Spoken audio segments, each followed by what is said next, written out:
For the last decade, the debate over air superiority has been a theoretical exercise. We looked at spreadsheets, we looked at satellite photos of tarmacs in the Nevada desert and the Sichuan Basin. We argued about radar cross-sections and bypass ratios. But in early 2026, the theory died. The hardware is here. The United States has officially committed to the Boeing F-47 Spectre as the manned component of its next-generation air dominance, or NGAD, program. At the same time, the People's Liberation Army Air Force, or PLAAF, has pulled the curtain back on the Chengdu J-36, a platform Western analysts have dubbed the White Emperor. This is not a repeat of the F-22 versus the J-20. That was a contest between a pioneer and a fast follower. This new contest is different. It is a clash between two divergent philosophies of warfare. On one side, the American F-47 is a quarterback, a node in a hyper-connected web, designed to never fight alone, relying on a swarm of Anduril Fury drones to do the dirty work. On the other side, the Chinese J-36 is an airborne battleship, a massive tri-jet monster designed with one specific geographical reality in mind: the tyranny of distance in the Pacific. The title of this briefing asks, who wins? To answer that, we have to strip away the marketing hype and look at the thermodynamics, the logistics, and the kill chains. We need to understand not just how these planes fly, but how they think. Let's start with the incumbent. The selection of Boeing for the F-47 contract in 2025 was a shock to many who thought Lockheed Martin had the lock on stealth. But if you look at the design requirements, the choice makes sense. The airframe, the tailless kite. The F-47 represents the death of the vertical stabilizer. If you look at an F-15, F-22, or even an F-35, you see tail fins. Aerodynamically, they are necessary for stability, but electromagnetically, they are liability. When a low-frequency radar wave hits a vertical tail from the side, it creates a massive return spike.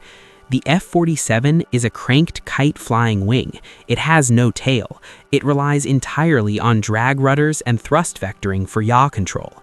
This creates broadband stealth. Current stealth fighters are optimized to hide from X-band fire control radars. They are often visible to L-band and S-band search radars. The F-47 is designed to be a ghost across the entire spectrum. The goal is to allow the F-47 to penetrate deep into the anti-access area denial, or A2AD, bubbles that China has built over the South China Sea. The doctrine, the quarterback. But the F-47 is not a dogfighter. If the F-47 pilot finds themselves pulling 9G turns and firing heat seekers, they have already failed. The F-47 is a data manager. Its job is to fly silently, 100 miles away from the enemy, and use its massive passive sensor suite to detect emissions. Once it finds a target, it doesn't shoot, it designates. It sends the command to the wolf pack, the swarm of Anduril YFQ-44 Fury drones flying ahead of it. The drones light up their radars, take the shot, and take the risk. The US strategy is based on the idea that human life and exquisite airframes are too valuable to risk in the first merge. China has watched the US strategy for 20 years. They have seen the reliance on tankers.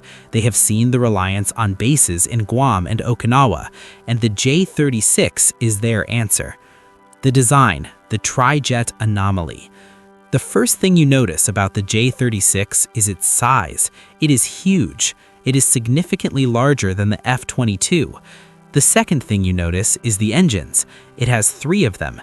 This is a design choice that baffled Western engineers when the first satellite images appeared in 2024. Why 3 engines? It adds weight, complexity, and maintenance nightmares. The answer lies in power generation. Modern air warfare is an energy war. Not just kinetic energy, but electrical energy. You need massive amounts of power to run high-gain jamming pods, directed energy weapons, lasers, and massive AESS radars. The third engine on the J-36 likely isn't just for thrust. It's a dedicated power plant for the onboard systems. It allows the J-36 to act as a localized AWACS. The doctrine, the mothership.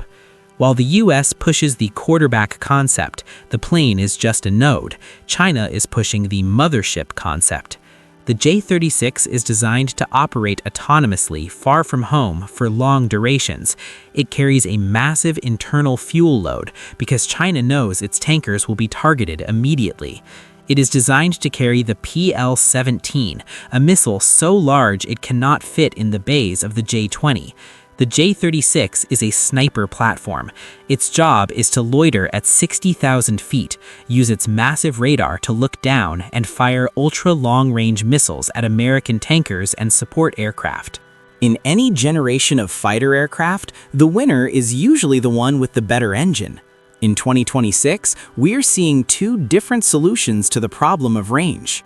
The US bet, variable cycle, GE XA100. The F-47 is powered by the General Electric XA100. This is an engineering marvel. It is an adaptive cycle engine.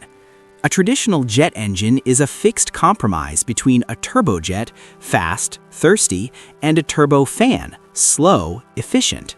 The XA100 can physically change its internal airflow. It has a third stream of air.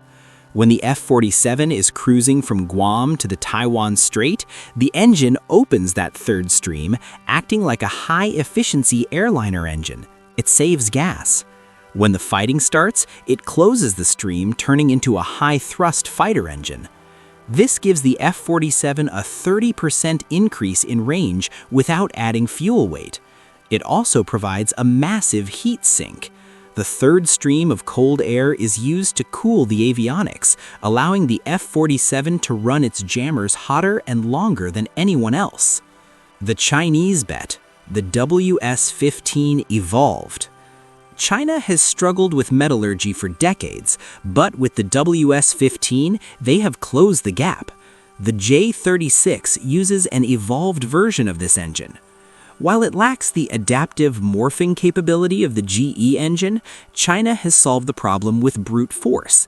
By using 3 engines, they can run 2 at cruise power, efficient, and idle the third, or run all 3 for a speed dash that the F-47 cannot match.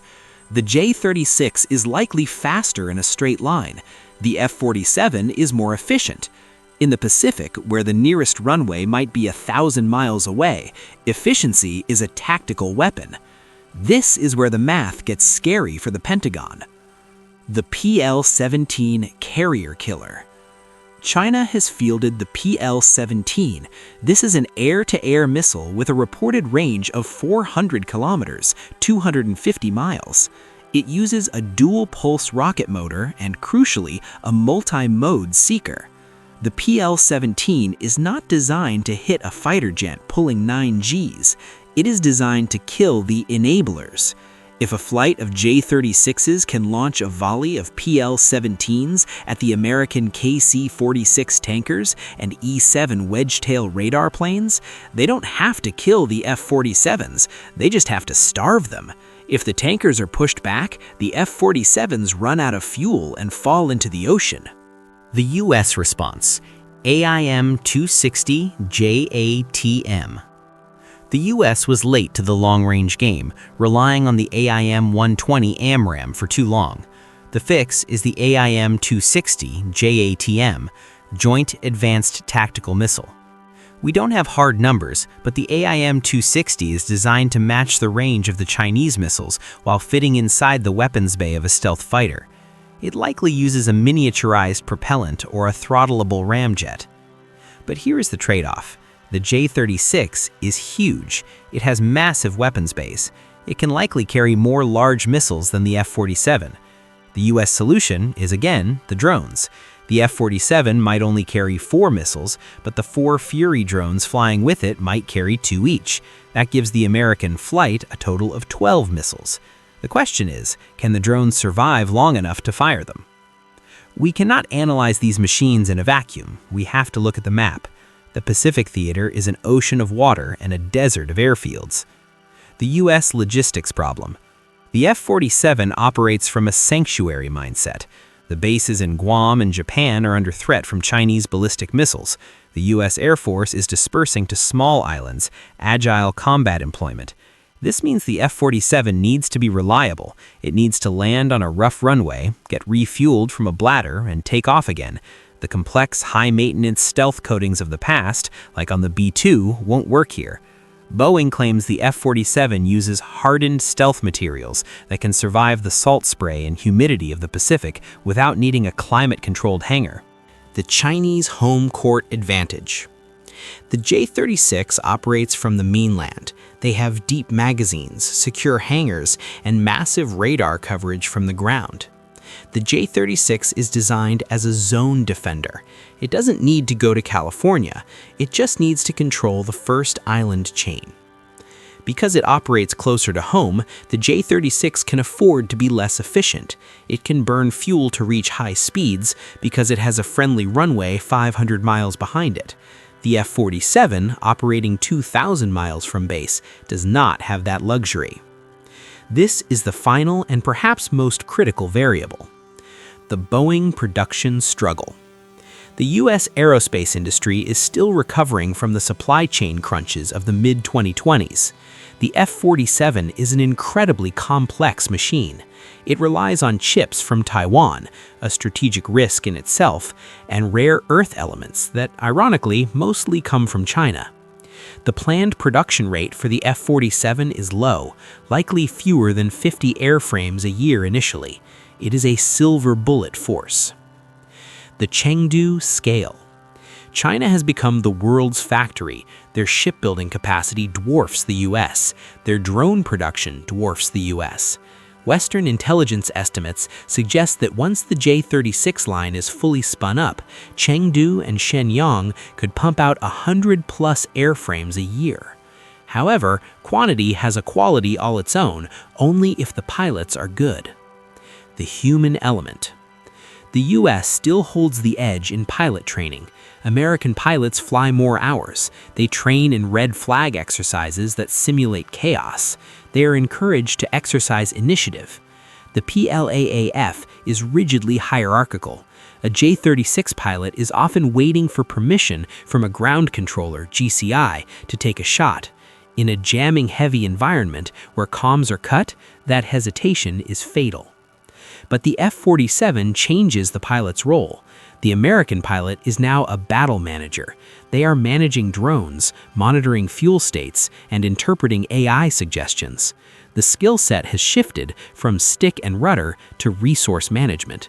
We don't yet know if the current generation of fighter pilots is ready for that mental shift. So, who wins? If the engagement happens in a vacuum, one F-47 versus one J-36, the F-47 likely wins. Its superior stealth, broadband, better passive sensors, and the first-look, first-shot advantage of the Fury drones give it the edge. The J-36 is too big and likely too hot, thermally, to hide from the F-47 sensors. But wars don't happen in a vacuum. If the engagement happens over the Taiwan Strait in 2027, 1. The J-36 doesn't need to kill the F-47. It uses its PL-17s to kill the tankers. 2. The F-47 is forced to fight with a fuel anxiety that limits its options. 3. The Chinese numbers, more planes, more missiles, begin to saturate the American defensive screens. The US is betting on networking and AI. The system can overcome mass and range, the physics. China is betting that if they build a plane big enough, fast enough, and with a long enough stick, they can smash the network before it boots up. The F-47 is the better plane. The J-36 might be the better weapon for this specific war. My name is James. This has been The Hidden Muster. I'll leave you with a question that goes beyond the specs. We are building the F-47 to work perfectly within a network of satellites and drones. But if the first capability to fall in a war with China is our communication grid, have we built a Ferrari that can't run because the traffic lights are out? I'll see you in the comments.